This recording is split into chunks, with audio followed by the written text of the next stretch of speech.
बिस्मिल्लाहिर्रहमानिर्रहीम अस्सलाम वालेकुम व्यूअर्स। तमाम सरकारी मुलाजमीन और पेंशनर्स को ताज़ा तरीन खबरों के साथ खुशामदीद कहता हूँ। आज दो बड़ी खुशखबरियाँ हैं और पेंशनर हजरात इस वीडियो को लाजमी देखें और सिविल फोर्सेस के एहलकार भी इस वीडियो को लाजमी देखें।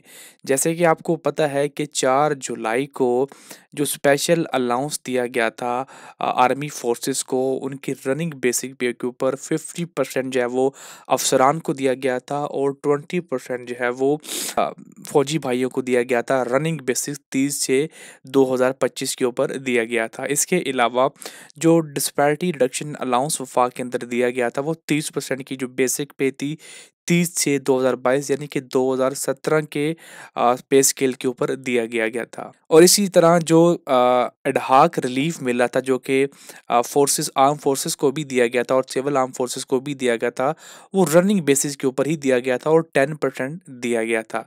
और साथ में आपको इस चीज़ का इल्म है कि एफसी एहलकारों को किसी भी तरह का कोई इजाफा नहीं दिया गया था।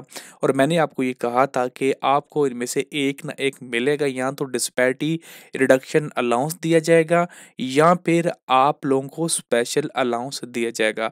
तो आप लोगों के लिए जी, एफसी वालों के लिए आज खुशखबरी है कि यहाँ पे 20% का जो है वो आपको similar to that of the Pakistan army की तरह आपको स्पेशल अलाउंस जो है वो दिया जा रहा है एफसी नॉर्थ और एफसी साउथ को। लेकिन यहाँ पे एक चीज़ की क्लैरिफिकेशन देना अभी भी बाकी है कि यहाँ पे इन्होंने एक चीज़ तो मेंशन कर दिया कि 20% similar to that of the Pakistan army, लेकिन वहाँ पे जो स्पेशल अलाउंस दिया गया है वो 50% जो है वो अफसरान को भी दिया गया है। क्या आया 20% तमाम के लिए इक्वल होगा एफसी के अंदर, या फिर जो है वो अफसरान को 50% ही दिया जाएगा? लेकिन फिर भी कुछ होना होने से कुछ होना बेहतर है। एटलीस्ट यहाँ पे ऐलान तो किया गया है कि आपको 20% का जो है वो यहाँ पे स्पेशल अलाउंस दिया जाएगा। अब इसके अंदर रेंजर आती है, ये नहीं आती, कि आप खुद इसको चेक कर लीजिएगा। लेकिन यहाँ पे एफसी कंप्लीट को यहाँ पे दिया जा रहा है। मुझे उम्मीद है कि रेंजर को भी ये स्पेशल अलाउंस जो है वो दिया जाएगा। और साथ में इनकी जो पे स्केल्स हैं वो भी रिसेंटली रिवाइज़ किए गए हैं, अगर आपको पता हो शायद। तो यहाँ पे देख सकते हैं कि increase of basic pay scale of civil arm forces troops at par with Pak army, जो कि 4 जुलाई 2024 को जो है वो यहाँ पे इनके पे स्केल से रिवाइज़ किए गए थे, जो कि कुछ लोगों को नहीं पता है। तो ये आप देख सकते हैं कि इनके पे स्केल के अंदर भी काफ़ी हद तक जो है वो चेंजिंग की गई थी। तो ये भी आप लोग लाजमी देख लीजिएगा। इनका लिंक मैं यहाँ पे डिस्क्रिप्शन के अंदर आपको प्रोवाइड कर दूंगा। करें पेंशन की, तो क्या आया पेंशन भी यहाँ पे सिविल फोर्सेस को वफाक की तरह ही 7% दी जाएगी?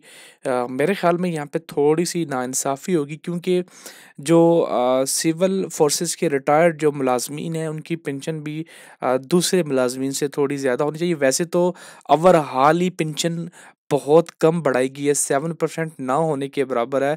जैसे कि 30% का डिस्पैरिटी अलाउंस, इस तरह स्पेशल अलाउंस भी दिए गए हैं। तो यहाँ पे थोड़ी बहुत नाइंसाफ़ी हुई है जो रिटायर्ड मुलाजमीन हैं उनके साथ, कि उनकी पेंशन के अंदर कम से कम 20% का इजाफा तो होना चाहिए। वैसे तो ओवरऑल ही जो है वो पेंशन के अंदर कुछ भी इजाफा नहीं किया गया, बस ऊँट के मुँह में ज़ेरे वाली बात है। लेकिन यहाँ पे पता है कि जो आर्म फोर्सेस के एहलकार हैं वो अपनी जानों को ख़तरे में डालते हैं। स्पेशली जो रिसेंटली जो है वो ऑपरेशन जो बनियानुल मरसूस हुआ है वो एक बहुत बड़ी कामयाबी थी। तो उस चीज़ को मद्देनज़र रखते हुए ये जो रिटायर्ड मुलाज़मीन है ये अपने नौजवानों को ट्रेंड करते हैं, उनके अंदर जान डालते हैं, और तभी जाके ये बॉर्डर्स के अंदर जाके इस लेवल की जंगें लड़ते हैं। तो इस चीज़ को मेरे ख्याल में थोड़ा-सा ध्यान में रखना चाहिए। कम से कम जो सिविल सर्विसेज़ के जो पेंशनर्स एहलकार हैं उनकी पेंशन के अंदर बाकी पेंशनर्स की निस्बत इज़ाफ़ा थोड़ा ज़्यादा होना चाहिए। लेकिन वैसे तो बाकी पेंशनर्स को भी कुछ नहीं दिया गया है, लेकिन एटलीस्ट यहाँ पे तो कुछ देना चाहिए।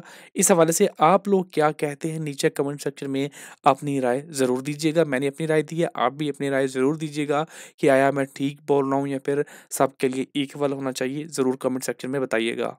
अब बात करेंगे जी पंजाब के एहतजाज के हवाले से। जो मुलाज़मीन ने एहतजाज किया था, क्या आया उनके मुतालबात मंज़ूर हुए हैं? तो इस हवाले से सिगेड़ा साहब जो हमें रोज़ अपडेट्स शेयर कर रहे हैं। और यहाँ पे जो ताज़ा तरीन अपडेट्स यही थी जो कि रिसेंटली इनकी जो है वो चीफ़ मिनिस्टर लेबर चौधरी मनशा भट्ट से मुलाकात हुई थी और इन्होंने अपने जो मुतालबात हैं उनके सामने रखे थे।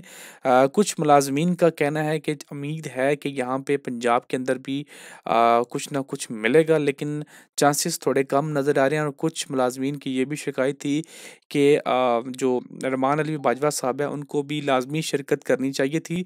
लेकिन रहमान अली बाजवा साहब ने फिर रीसेंट वीडियो के अंदर कहा है कि मुझे यहाँ पे मदऊ ही नहीं किया गया, तो मैं ज़बरदस्ती तो वहाँ पे नहीं जा सकता था।